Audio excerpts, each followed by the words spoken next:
इस्लामाबाद में वफाकी वज़ीर इत्तलात व नशरियात मरियम औरंगज़ेब न्यूज़ कॉन्फ्रेंस कर रही हैं। आइए आपको बराह रास्त लिए चलते हैं। जहनी मरीज़ हैं, इनके इर्द गिर्द जो बैठे हुए लोग थे आज खैबर पख्तूनख्वा के चीफ़ मिनिस्टर और पंजाब असम्बली के चीफ़ मिनिस्टर, उनकी जो दिलचस्पी थी वो आपको स्क्रीन्स के ऊपर नज़र आ गई जो इमरान खान साहब की गुफ्तगू थी। मतलब 2016 से लेकर और 2013 के बाद जो धांधली का एक ड्रामा रचाया गया और धरना दिया गया, मुझे वो दोबारा से वक्त याद आया कि हर रोज़ कहते थे कल बताऊंगा मैं क्या करने लगा हूँ, कल बताऊंगा करने लगा हूँ। फिर खबर आती थी एम्पायर की उंगली उठने वाली है, आज बैठने वाली है।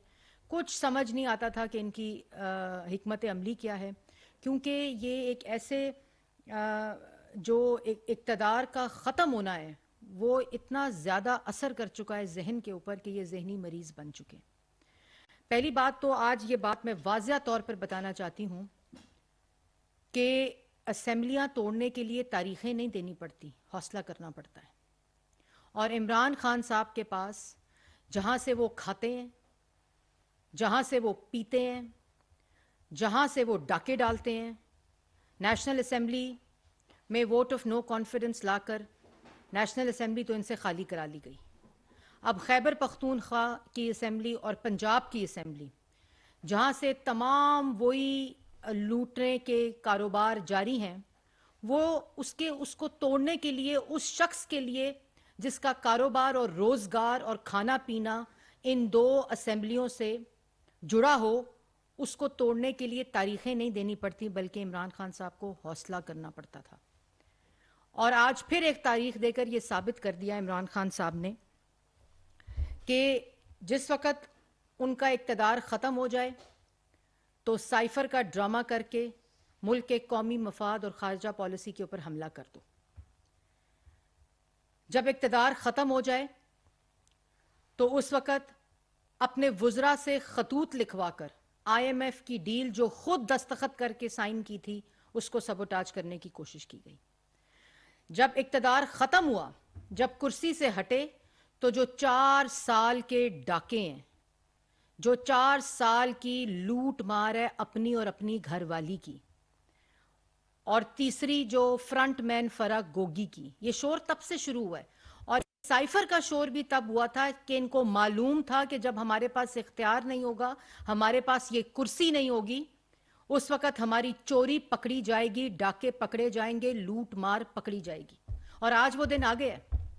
ये हर चीज़ के ऊपर सिर्फ अपने इक़्तिदार को बचाने के लिए ये पाकिस्तान की आवाम पर हमला कर सकते हैं। ये आइन पर हमला किया इन्होंने, जब आपको याद होगा अप्रैल में वोट ऑफ नो कॉन्फिडेंस आया, इन्होंने आइन शिकनी की और ये मुल्क की जो जमहूरी तसलसल है ये उस पर हमला करना चाहते हैं। ये मुल्क के अंदर माशी इस्तेहकाम लाने पर हमला करना चाहते हैं। ये पाकिस्तान की आवाम को रिलीफ कहीं ना मिल जाए, ये उस पर हमला करना चाहते हैं। ये तमाम मंसूबा इसलिए हो रहा है कि अगर ये मईशत भी सही सिमत पर चल पड़ी है और आवाम को रिलीफ मिलने लग गया है, तो कहीं ऐसा ना हो कि मेरे 4 साल का अमाल नामा के ऊपर सवालात शुरू हो जाएं। ये इतना शोर और डिस्ट्रैक्शन किस लिए? आज पाकिस्तान की आवाम ये पूछती है, भाई क्या हो गया है? आप एक आईनी तरीके से वोट ऑफ नो कॉन्फिडेंस के जरिए असेंबली से बाहर फेंक दिए गए हैं, तो फिर इतना शोर क्यों? क्यों नहीं अगस्त 2023 का इंतजार किया जा सकता? मैं बताती हूँ। ये शोर सिर्फ इसलिए कि अपनी चोरी का शोर कम हो सके। ये शोर सिर्फ इसलिए कि कहीं फॉरेन एजेंट से फॉरेन फंडिंग जो 8 साल तक जवाब नहीं दिया, अब उस पर जवाब देना पड़ेगा ताकि उसका शोर कम हो सके। तो उस वक़्त अपने वुज़रा से ख़तूत लिखवाकर IMF की डील जो खुद दस्तखत करके साइन की थी उसको सबोटाज करने की कोशिश की गई। जब इक़्तिदार ख़त्म हुआ, जब कुर्सी से हटे, तो जो 4 साल के डाके हैं, जो 4 साल की लूट मार है अपनी और अपनी घरवाली की, और तीसरी जो फ्रंटमैन फराग गोगी की, ये शोर तब से शुरू हुआ है। और साइफर का शोर भी तब हुआ था कि इनको मालूम था कि जब हमारे पास इख्तियार नहीं होगा, हमारे पास ये कुर्सी नहीं होगी, उस वक़्त हमारी चोरी पकड़ी जाएगी, डाके पकड़े जाएंगे, लूट मार पकड़ी जाएगी। और आज वो दिन आ गया है। ये हर चीज के ऊपर सिर्फ अपने इक्तदार को बचाने के लिए ये पाकिस्तान की आवाम पर हमला कर सकते हैं।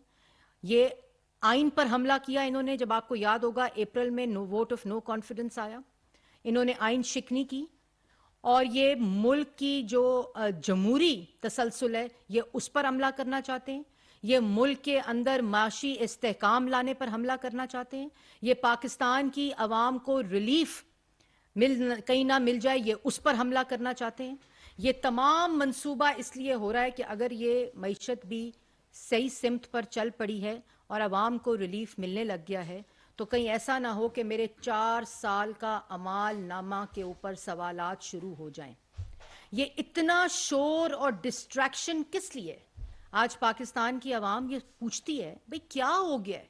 आप एक आईनी तरीके से वोट ऑफ नो कॉन्फिडेंस के जरिए असेंबली से बाहर फेंक दिए गए हैं, तो फिर इतना शोर क्यों नहीं अगस्त 2023 का इंतजार किया जा सकता? मैं बताती हूं। ये शोर सिर्फ इसलिए कि अपनी चोरी का शोर कम हो सके। ये शोर सिर्फ इसलिए कि कहीं फॉरेन एजेंट से फॉरेन फंडिंग जो 8 साल तक जवाब नहीं दिया, अब उस पर जवाब देना पड़ेगा ताकि उसका शोर कम हो सके। ये शोर इसलिए कि जो हीरे जवाहरात 6 अरब के जमा किए हैं उसका शोर कम हो सके।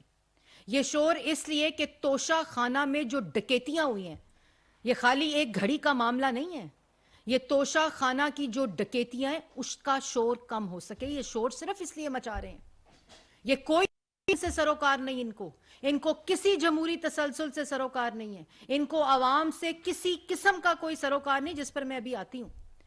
और ये शोर सिर्फ इसलिए कर रहे हैं कि 190 मिलियन का जवाब देना पड़ेगा, उसका शोर कम हो जाए। ये शोर इसलिए कर रहे हैं कि जो 4 साल मुल्क के अंदर अपने माफियाज को बिठाकर डाके डाले गए हैं उसका शोर कम हो सके। साइफर की जो कौमी मफादात के साथ खेलने का खिलवाड़ किया गया उसका शोर कम हो सके। जो IMF की डील को सबोटाज करने के लिए अपने वुजरा से खतूत लिखवाने की कोशिश की गई उसका शोर कम हो सके। ज़कात के पैसों को सियासत के लिए इस्तेमाल किया अपने जाती मुलाजमीन के नाम पर, उसका शोर कम हो सके। ये चाहते हैं कि मुल्क अभी क्या फरमा रहे थे, इतने बेशरम और झूठे शख्स हैं। अभी क्या कह रहे थे कि हमें 2018 में वो मईशत मिली जहां मुल्क दिवालिया हो रहा था। क्या दिमाग की कोई चीज ठीक भी है जो ये गुफ्तगू कर रहे हैं? 2018 में जो मईशत इनको मिली वो इनके डेटा के मुताबिक 6.1% पर मुल्क तरक्की कर रहा था।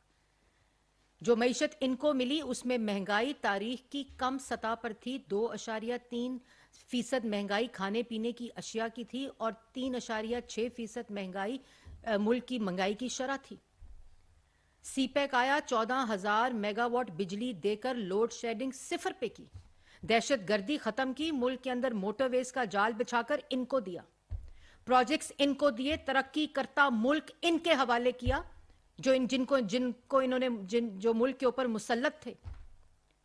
ये कहते हैं मुल्क दिवालिया हो रहा था।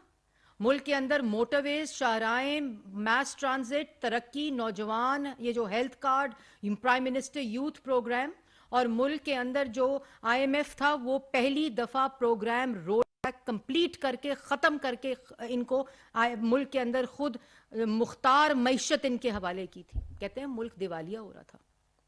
मुल्क में दहशत गर्दी नवाज शरीफ खत्म कर गया, मईशत को इस्तेकाम देकर गया, मुल्क के अंदर डेवलपमेंट देकर गया, मुल्क के नौजवान को रोजगार देकर गया, मुल्क के अंदर सब तारीख की सबसे कम तरीन महंगाई जो थी उसकी सतह इसको देकर गया। और 2018 को जब मौसूफ आए तो मौसूफ ने क्या किया?